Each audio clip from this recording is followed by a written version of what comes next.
Chato ewo bosome mu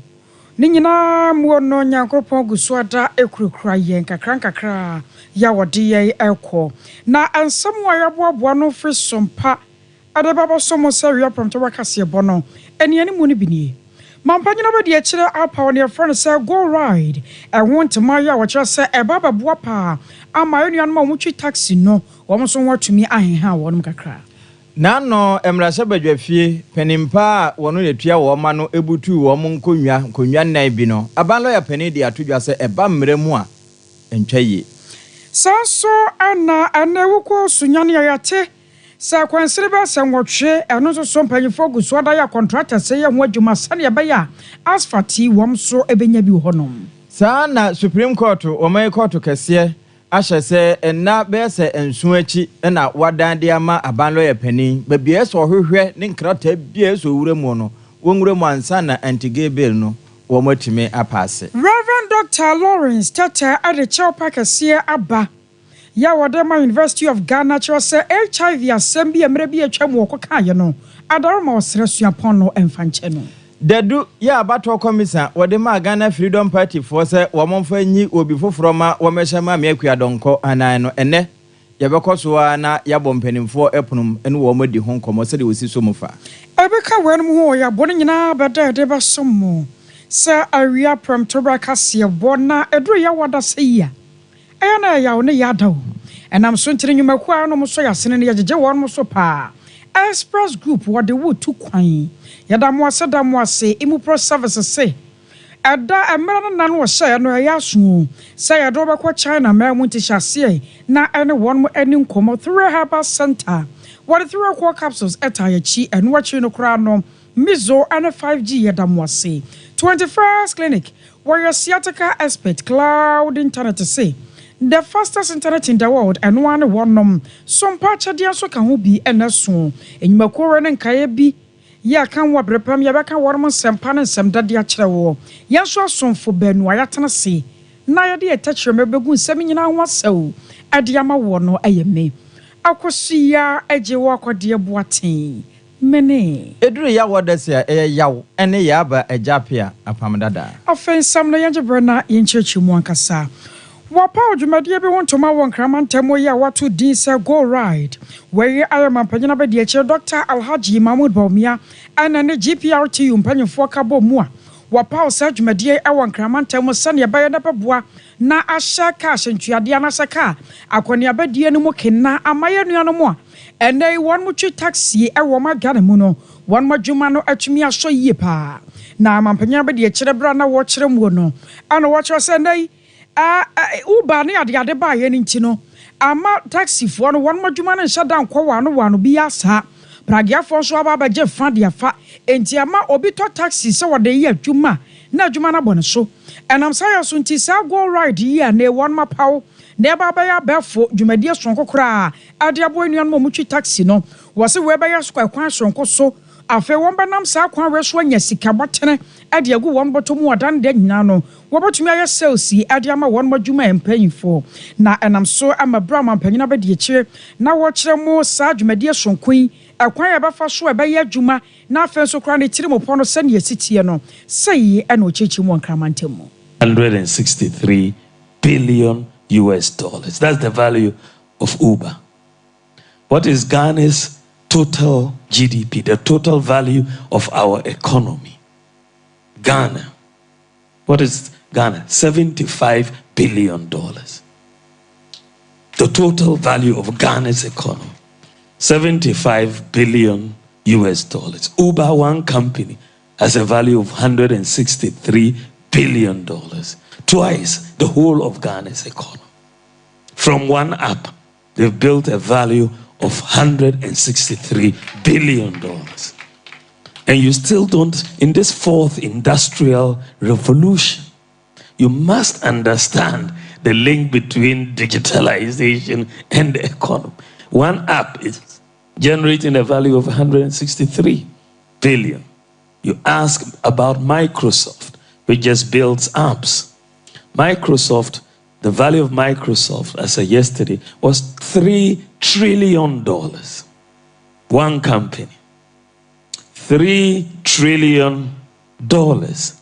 That is 40 times the value of Ghana's economy. One company building apps, because you are in the fourth industrial revolution. If you don't join it, you're going to be left behind. This is where the world is going. Apple is worth $3.5 trillion, 46 times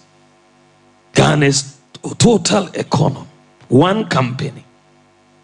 because they are building apps that we are all using. Even Airbnb is worth $85 billion, more than Ghana's economy. From one app,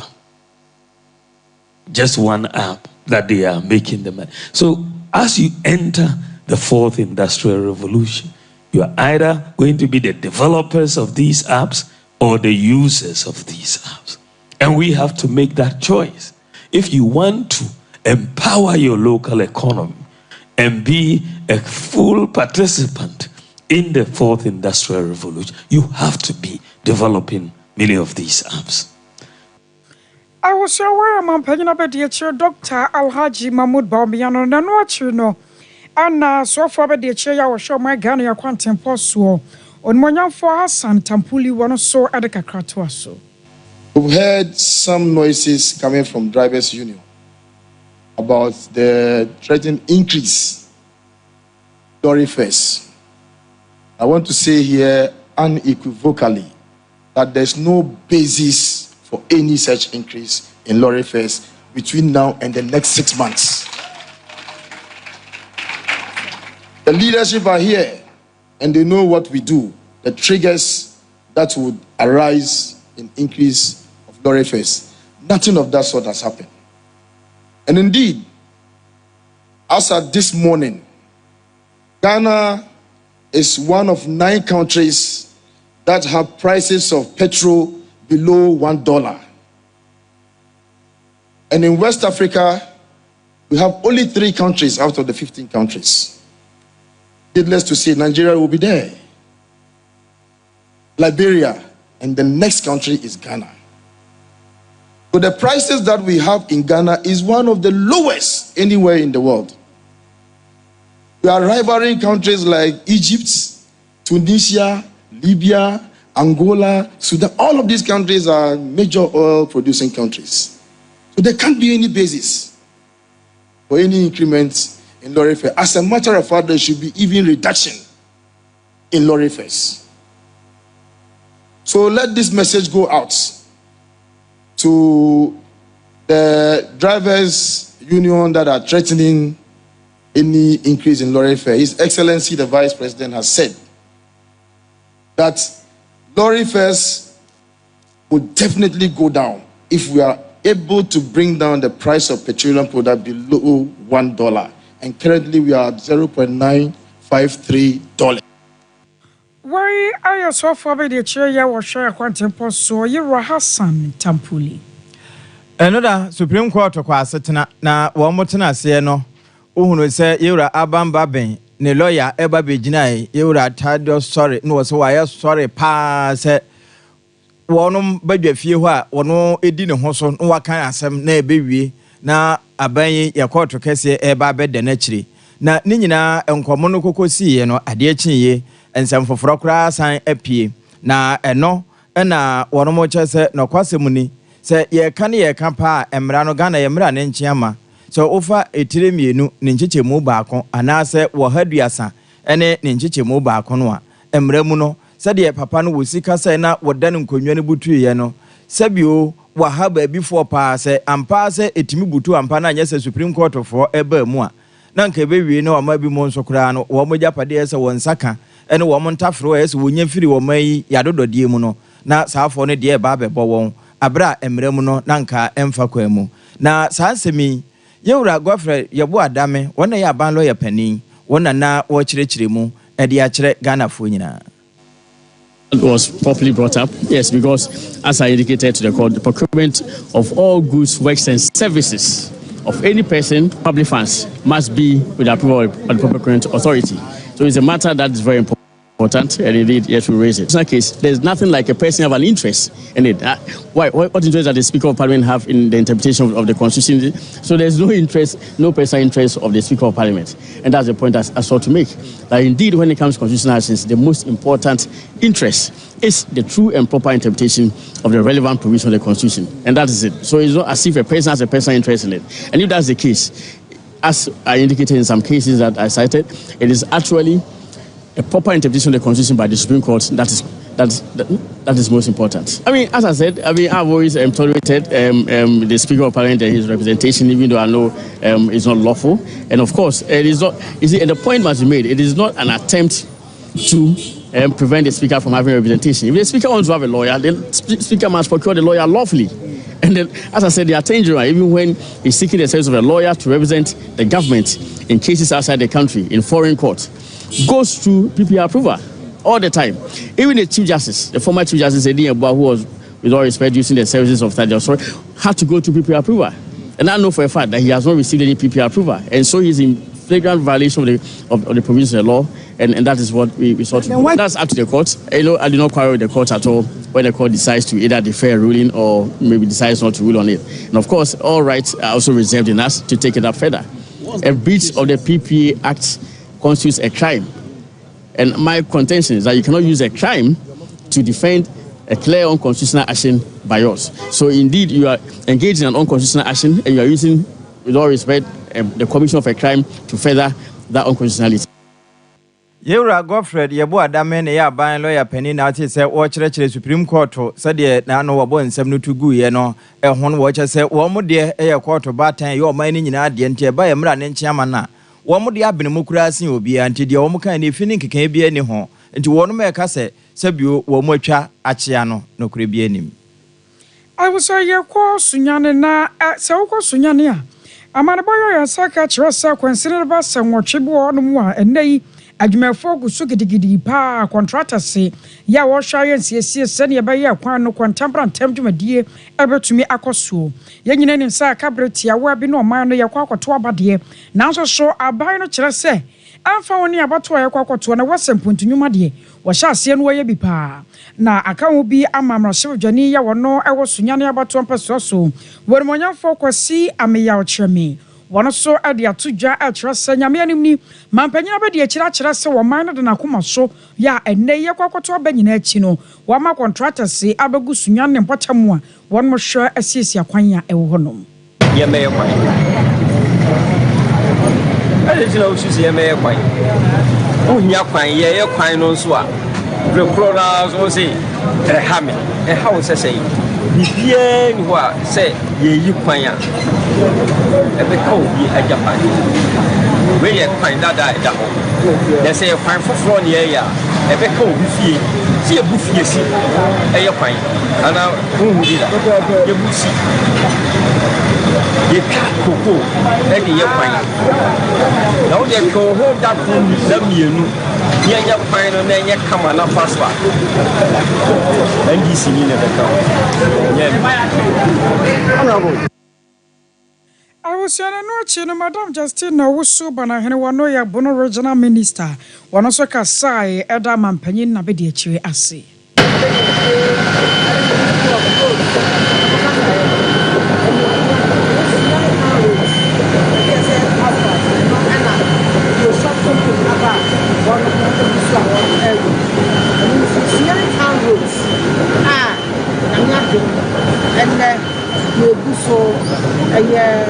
asphalt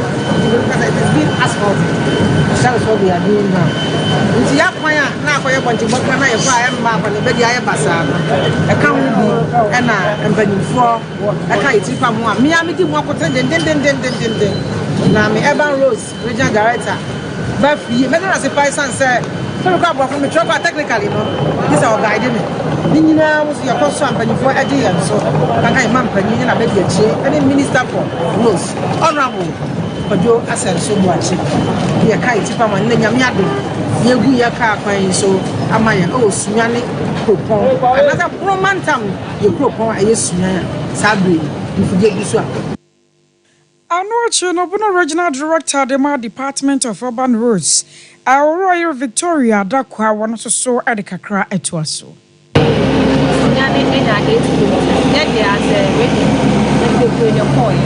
But for now, because it's like for now, 15 8 kilometers Sunyani, then 7 kilometers Sunyani West, Sunyani East 8 kilometers, Sunyani West 7 kilometers. The shop. Now you must Sunyani Highway, I was senior attendant Kaya Bono Regional Director the Department of Urban Roads no Mami Victoria Dakwa.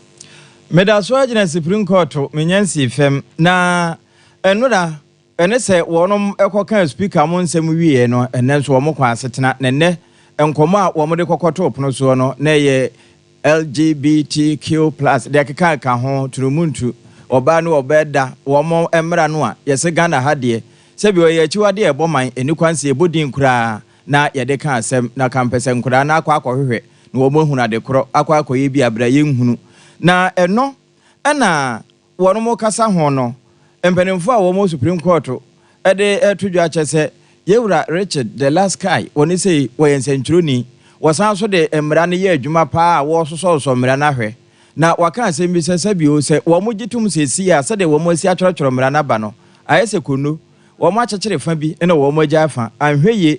obetiatia betia Ghana fo fa ne abusuan bi no kura wo mo amamre ne wamane so ne se huntie se wo mo hwemu yie na no ena court na hyese ene wama aban lawyer pani enafua nson womfa nko na fe womprapra fie bia mu wonhwe se de abusua bia amamre ne na mane tie na enu achi no wo mo emra na wo metena asem no so na wo mo mfa hama no mopono so enkyere sesese de anya ayemra na wono mo kaka we no ene wo be kyese sempo wo mo agya tum sesi a entade bi wo ho wo hyakura yetemechew emeyeye ne se honti penimpai won hyada nanchepa na enenso no wonfanye se adwuma ne nyina da na Ghana fo ente niema ase ansana emra no won begye atum a won magye atum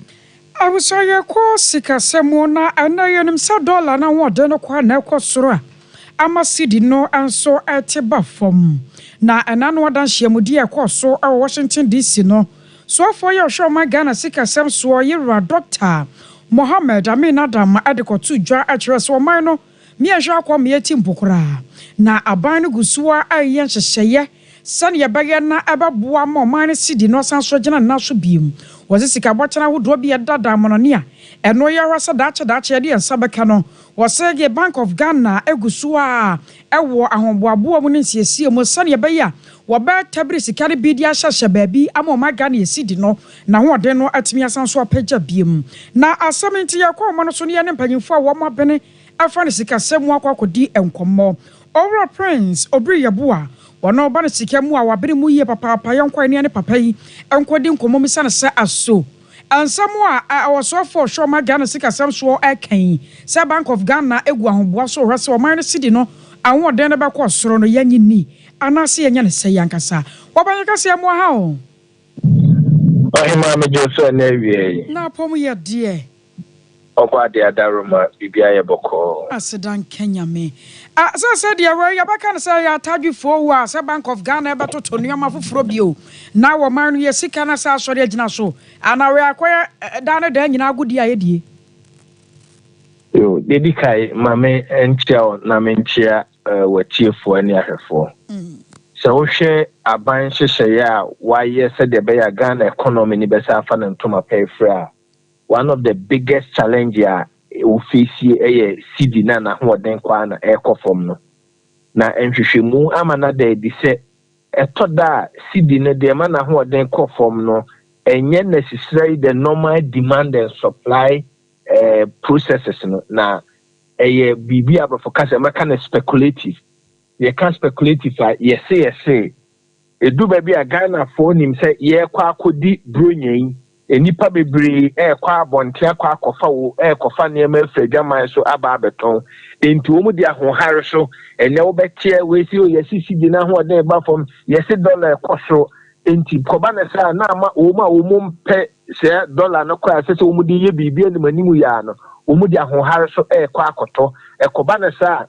na me demand no akobro supply no so enti we nyina aka ho na ama aban na ba abonte a wa sure Ghana for nyina say owo enough forest sika bebre wo honom a enti me amfa America na ahohore so enko toto sika ne bi nyedem ebegu ase de be sidi no ahode ne beti akofom especially emra ye kwa akodi bronya na ye se kwa akoto abai enti me diri se sa na mo a Minister of Finance Dr. Amin Adams etu no eya na mo papa ebeboa ama sidi na ahode eden ejina na wakwakwaya okanim difo hu ye hwa sa ye baba to ba abrakro no amu no ye sanso baba di bronya wo mo beche sika beche ani ade ayenim sa na empempi no na bato breso ande ko na we no ebetumi ama sidi na ho ode no ebia asate akofom ana ebetumi apagya ne mu kakra brete semu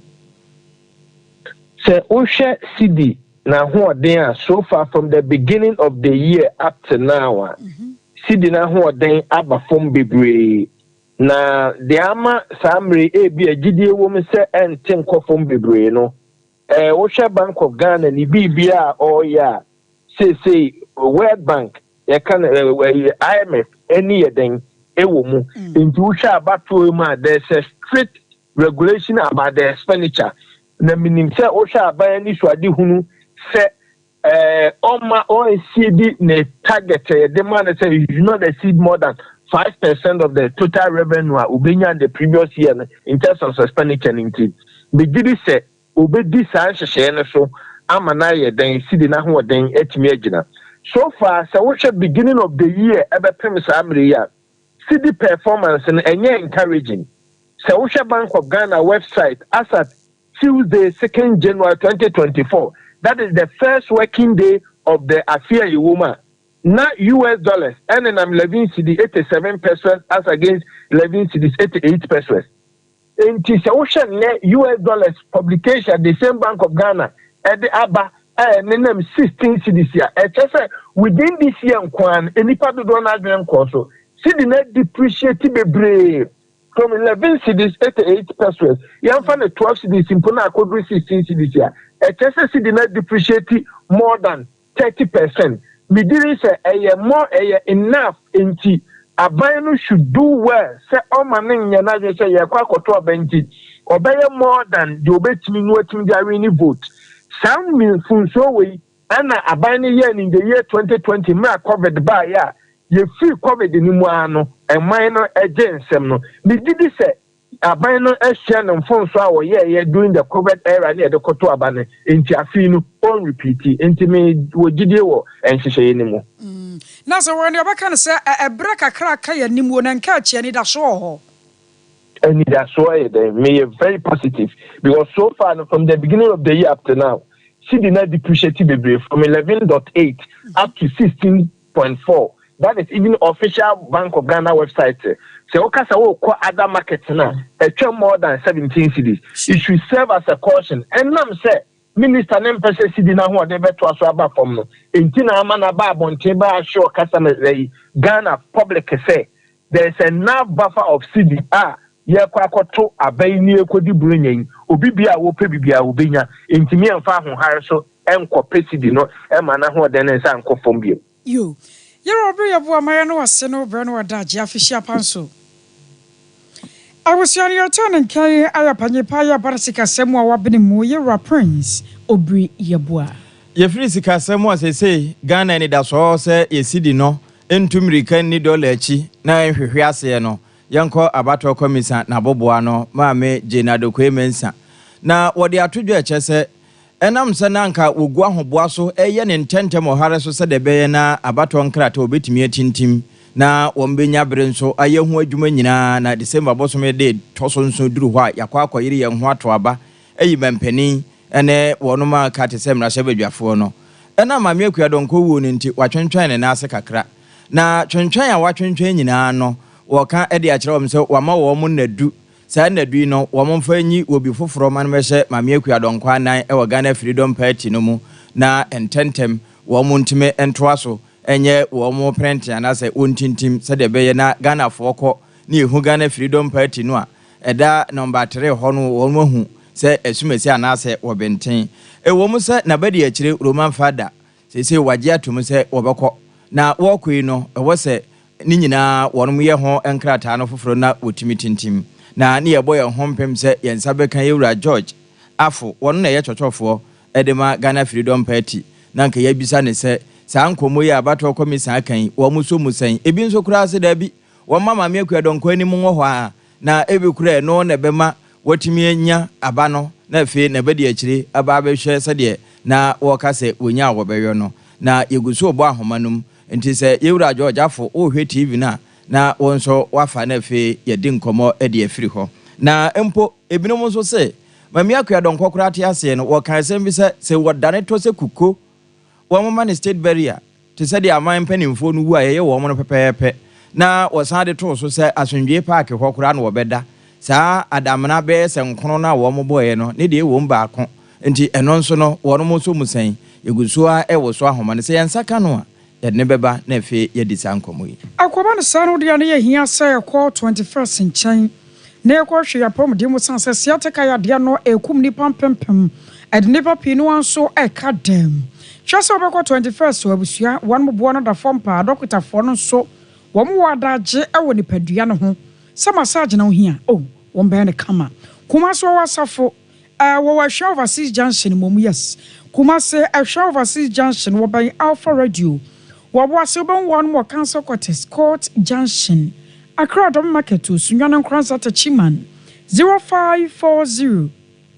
311 40311 Abusia say mo anwa sardine milo gesia bibia samana bia ya de baba en wachi no entade bia ya de baba ye beje na ya da wasi ye papa woko Sompa Kranza ye wo Ghana Commercial Bank dining Sompa Sunyan so ya wa night market ana Sompa Kumase ye ben room hotel. Say mobile money I home money 0598 559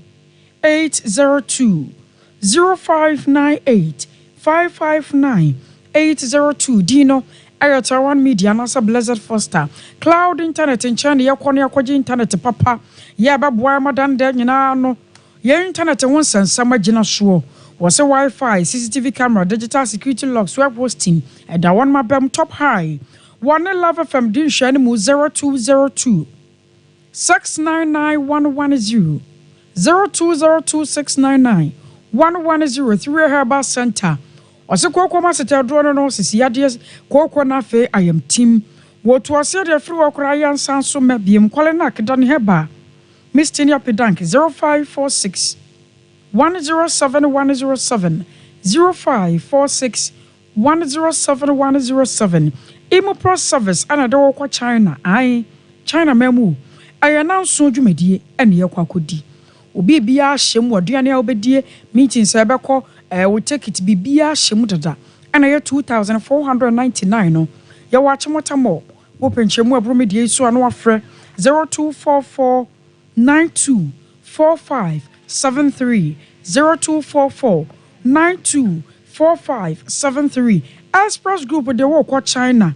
Canada, US, UK, Holland, nyina no Express ade wo tu kwan. Wasese wo kosua de anasa wo kwakoye adwuma no de da wo mabam se wo betumi abo wo kuma se asafo labor runabout Accra. Kana she first light 0249 000448 0249 000448. Ye jina we so na ya dan ho na ye ba. De aka chi no ye de betoso. 21st clinic a sciatica expert sciatica no o nerves na wo to ase na fa wo siremu na fa wo nansia besi ase ho no se ho techema eno ene ye fa ne sciatica na etimi bubu o to ase ka wo se dwe wo sirem wo je ho ba bi a enye na no na 21st clinic ba ye adwuma pa wo mu ye ntia baso bo ma gine wo Ghana ha ene amono ne enya asem ketewa Womuji international awards ahodo womuji local awards ahodo na anu nso na womu the only sciatica research and treatment center in Africa bibrim hano ebi ni baby a gise 21st clinic nkoa womu de bibidro ene besa o yare no masa de machine aka ho eya yare sabia yare bia wutimi de ko ne mama de ba ko a woma gidi womu pa no eye sciatica ena stroke nso de kwa diabetes ne hypertension ne ade Ghana ha ba bia wo mo ho frɛ 0540 311 311 0540 311 311 na say 21st clinic wo mo ye sciatica expert.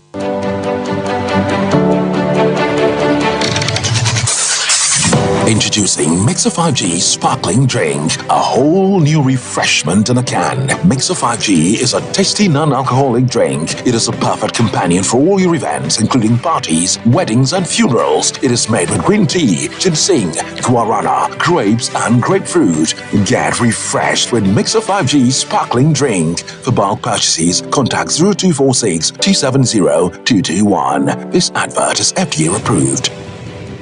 Brakasa ye duabon waso a ne dwumedi wo nipadua biara pom den ene na brabo mu ne hia yi pa enye brakasa nko nuaba ne haban bi te se ko nsusu a abonwono ne dia akeka ho no kura enwanunu ahodo a ekọ animu yi ankasa brakasa ne sa nuaba yi binom ne akeka bobudi afa abefo kwan so a ye dia ye brakasa powder siesi nipadua na aba akwa ahodo no ho ban afri mpani yade ne yade ahodo pi ho fa enkodate de ma baako freduane anopa ne anwumre anafa enkodate de ma baako woni nsuhie yeti anopa ne anwumre wobra wodidi awie ubenya prekese powder to Kingswalk Herbal ne Heroes Herbal Accra Okezi Drug Lane Dani Herbal Kumase Mensa Takrade Mose Pharmacy ne Greenlight Pharmacy Sunwane Kashenkari Supermarket Asantwa Herbal ne Bibidro Depot Techiman Sewa Herbal Mampong etufo mfre 0550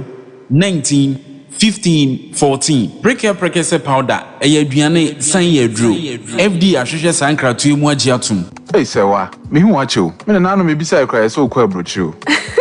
Kwaku afeina mebeko me nkrata krani eni me ma connection man for den kofo sika aduane ne wanya otuadi musa no Oh Express Group Adarumenti according to IF4 opese otu kwan kosua dia Express Group do be call mind be to say Canada US Australia UK and Germany say e to ana se visiting so a Express Group do be call Dubai Canada US Australia and Germany mo am pese motu kwan koye adwuma nso obetimi de wako Dubai Qatar and South Korea. If you also want to take international tests like SAT, IELTS, TOEFL, GRE, GMAT, they can help you pass easily. They can also help you secure a good job in the UK. You should mention Akwa Kumasi Asafo Labor runabout Hwa Accra and so Omo Carnation First Light Tema Omo Community 18 Lashebi Girl Filling Station. From Omo Ahumachro for ISO 055 555 0067 and 0249 000448.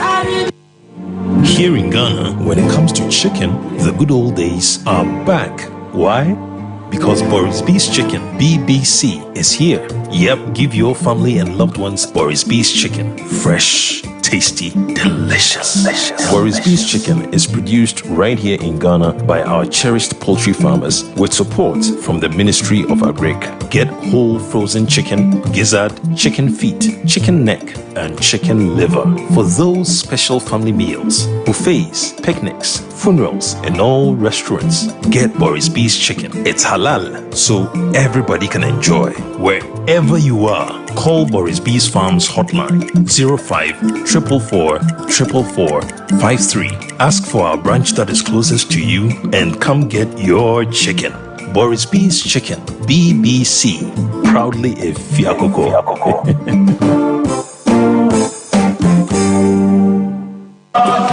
Anyo, said ya fresh, ya nante mountain so, negative yapum, a freeway, Sompa FM, 98.9, Sunyani, Zabakaya way, Naya Nantin yapum, and on the 9th of November, Yenina Yeshim, and Opano Noom, our post office, Naya Nanti Afa Sunyang, a mountain so, Yabe Coronation Park, now a honey dry, yay, Abiba up, and Abiba down, Abacoso, Micha aerobics, Yenanim Dufua, or Mekasacha wapum deho, and Tisha so say, Danny dear, Mount Pabuanya ready, Hattie Pound 4, Bank 4, Etia 4, and a political party signal. Sadano, Goloma Shifaya ready, Yama 4 Beba, a fete Tene Bajiagum, the best DJs, Amamonyon Pa, a peace walk. Kainasha no say 90 we ye treche yapom ade akọ 7 December akoto aba e yasomdwe nko a aboafo ne 3A core capsules, miso fruit juice, 5G drink, Frimp of Vibes Recording Studio, and a 21st clinic. Walk with Sompa, Nantibio, not Tinetine Wapum. Oh, darling, you are always on my case.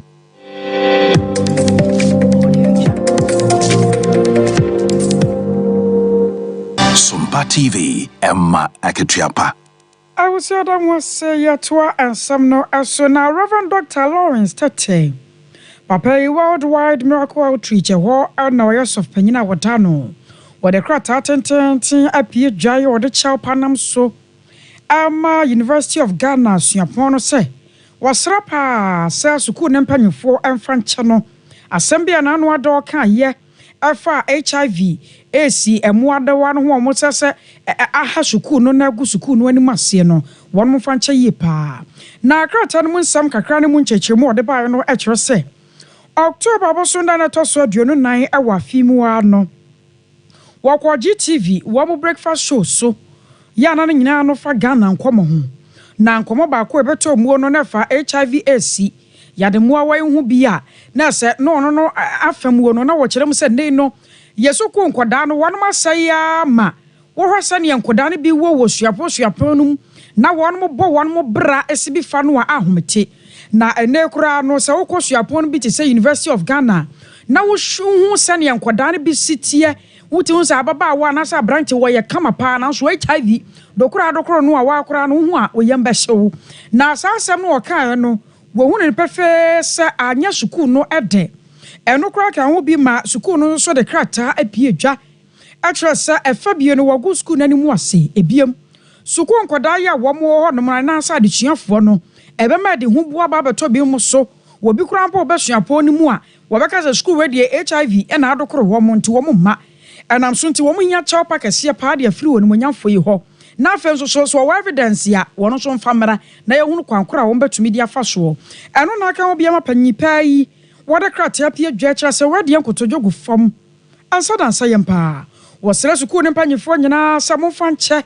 anofo brajo na nya se bia no wo ka ade agu suku na ne mu ase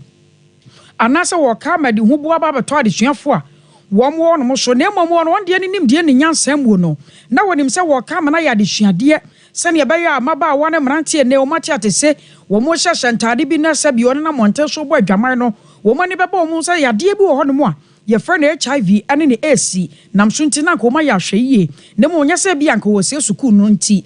suku mpanyimfo mfanche na Ghana manfo nyina so ye mfanche no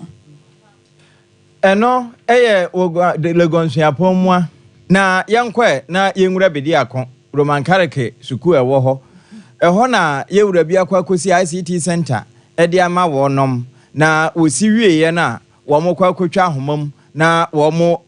de adhye wonom nsana na wo mo di nkomo na obeche se no kwasem ni WHO World Health Organization wo mo de nhwemu bia ba betudwa eche se nipa be se empem bebre ni akire na wo mo wuo abra wo mo brenson yi ni nyina yejakuna yebo ofie wo hyejade te se mata wo ye aduane na wo de amadom na di ebi kura de nano ene ehujam ni nyina no ede owuo kese pa aba ne se hunti eba yatena ya yenhwe ne ye pa na afi kwan ye faso no ye nuane no nso eno nso yenhwe ne ye empo ye boabo ewura bia no taya nyina ne ye hye no na ehunwisie no ye home koyemu no wo se ede wu kese pa ene eba nti eba se yesisi yatena ya yemfa ye ni entofom ne yenhwe ne ye tiam enye ma ye bidume ye ma the drone obefa asro ha nyina hwe morning enwere ja wisie pi ya ekọ which is so the whole thing is a costro na abafom just like cooking in a room and a close up and I don't know that na abafom do home no ekum pepi Ghana kra no ayewo Ghana no wisie a jari wisie and the compared to the bidde wisie kra a jari wisie no mali no duano 13,400 people die every year from that. Yeah, aware. We are not aware of what is going on. Cooking dirty. And they here say, one, Nkorano, let's show mama say, and then the So the way almost no be an ekora. If you say no be an across to Henechi. According to passive smoking. My money passive smoking across to Henechi is also home bizarre. That is one of the most important things. You hear me? I say, you hear what some kind. Number 2, do chroma. If he ubia yeah, session to no attraction. I want to mammy, cold store. Gota or Tihuan, Opuchanam, Amani Pacoton. Akoto, I'm not doing anything. Questions. Why do you do this? The environment is so dirty, and everybody is passing by every day. Ubi and Kahoshi. And the no, I can't be. Because all trauma can say a bank one, Oma, and maybe we abandon me, Bolama, abandon me. I mean, everybody has to contribute to their own part of the sustainability and hygiene. Yewra Nicholas sa kodie edu mensa wono ena wakasa ede chire bedi akon Roman Catholic Basic School we ahafomantemu enewo ewo asunafo atifin abato mpesua no so ene no odi afutui ema na nye omonko Ghana fo nyina na medical superintendent group nipa ba se oha ene achire aboanan Aqua Research and Manufacturing Company Limited. One more ancient one fin man temu akwa senior. And penny for CB one more jumasi fire ne anam so ama one more jumadi no kwa and ekosri. Na ebro kokodri and senim diama papa ama and in tiny at the adeno moke cambomwa. What they are ye jumano na efe. Yacha sebet me share bibi a day every move. Na I be my president ya wada medical superintendent group and no Dr. Koku Hussein wana semtrofo ekasai echechemu se nyame ni womoni aso na nwoso eguso ada erasa ne beye na sanim die mapete sayi no wombetumi enye nyana hodo ewo magana emu. Colleagues said they have seen the products. Most of the herbal products that we see are colored. When you see herbal product from Koa, very transparent. So where is this colorless angelic fluid coming from? So my people are curious. They say we will have to come down here and find out exactly how this product is prepared. And because some of us also prescribe them, because these are products that are approved by the FDA, so we also prescribe them. We think we just have to know exactly what we are prescribing. So that is why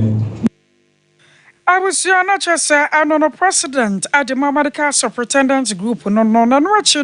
CEO at the Aqua Research and Manufacturing Company Limited, Professor Samuel Atodankan one so ekasai. Can also defend it because we have tested, tried, and it is good and safe for our people. This is the way to go for us. And that is why I'm taking that initiative. I want to make sure that I do that. A sign of what you refer to as high quality. You see, I'm being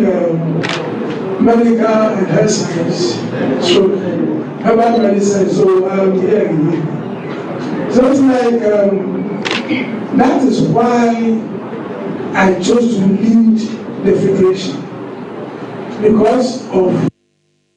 I was your Aura Samuel Ato Duncan on a way CEO the Aqua Research and Manufacturing Company. And tentem yentumrika na yankoma miakua donko party Ghana Freedom Party no wono maboboano ne ene chochofo enkonkodi nkomo se enadua abato komisa edi ama wono se wonfansiesie won ho na wompe obi foforo ma no mehye ma miakua donko anan wo muso misen ejaja ojafo awie sompa breakfast body ma hai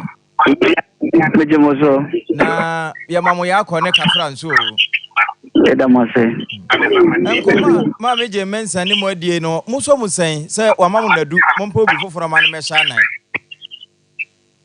Edamase Sompa FM. Esi ameni okasai party mpenifo ehia. Enteno bidi se ena akosi echina no me agye afi wo bia no de betuja ama obia TV. Wo se efiri ne kosi ochina? Me se oni me kase mpenifo no ye ehia. Okay.